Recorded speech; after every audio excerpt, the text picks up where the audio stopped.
তো এই ধর্ম উপদেষ্টাকে দিয়ে আমরা কি করব? তিনি সকল ধর্মের উপদেষ্টা, ইসলাম ছাড়া। তিনি সকল ধর্মের উপরে আঘাত যদি নাও আসে, গুজবও হয়, উনি হুঙ্কার ছাড়েন। উনি বলেন বুক ফুলিয়ে ধর্ম পালন করেন, আছি পাশে। কিন্তু আশামণির মাথায় গিয়ে হাত রাখার মতো সময়টা ওনার হয় না। আশামণির কান্নায় আকাশ বাতাস ভারী হয়ে যায়, ধর্ম উপদেষ্টার সময় হয় না। এই হলো আমাদের ধর্ম উপদেষ্টা। কি করবো আমরা এই ধর্ম উপদেষ্টা? আপনি ধর্ম উপদেষ্টা নন, আপনি বিধর্মীদের উপদেষ্টা। আল্লাহ বলেছেন ইন্নাদ-দীনা ইনদাল্লাহিল ইসলাম, আল্লাহর কাছে একমাত্র গ্রহণযোগ্য মনোনীত জীবন ব্যবস্থা হলো ইসলাম। আপনি এই ইসলাম ধর্মের উপদেষ্টা নন, ইসলাম বিরোধী যতগুলো বিধর্মী ধর্ম আছে সেই বিধর্মের উপদেষ্টা। আপনি মুসলিমদের উপদেষ্টা নন, তৌহিদি জনতার উপদেষ্টা নন। যদিও আপনি মুসলিম কোটায় ঢুকেছেন, তৌহিদি জনতার কোটায় ঢুকেছেন, হেফাজতের পদাধিকার বলে আলেম ওলামাদের কোটায় ঢুকেছেন, ইসলামী আন্দোলন বাংলাদেশের পদে থাকার বলে ইসলামপন্থী হওয়ার কোঠায় আপনি ঢুকেছেন, কিন্তু আপনি ইসলামপন্থীদের পক্ষে তাগুতি শক্তির বিরুদ্ধে জোরালো কোনো বিবৃতি, জোরালো কোনো বক্তব্য এখনো আপনি দেন নাই।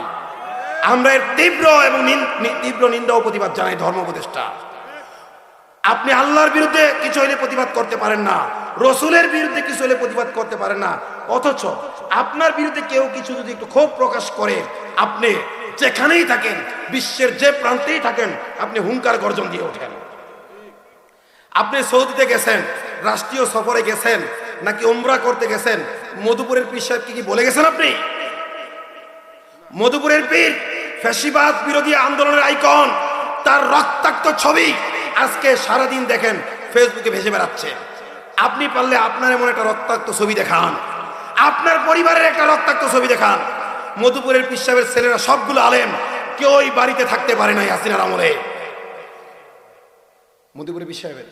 কিন্তু আপনার ছেলেরা কেউ আলেম না, আপনার ছেলেরা কেউ আলেম না।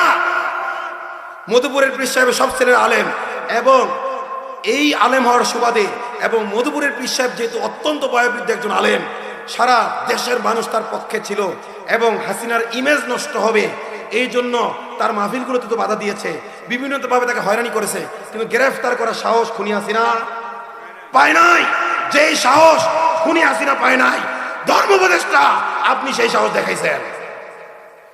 তিনি বিক্রমপুরের কৃতি সন্তান, ফ্যাসিবাদ বিরোধী আইকন। তিনি ফ্যাসিবাদের বিরুদ্ধে বলিষ্ঠ কণ্ঠস্বর তিনি ছিলেন।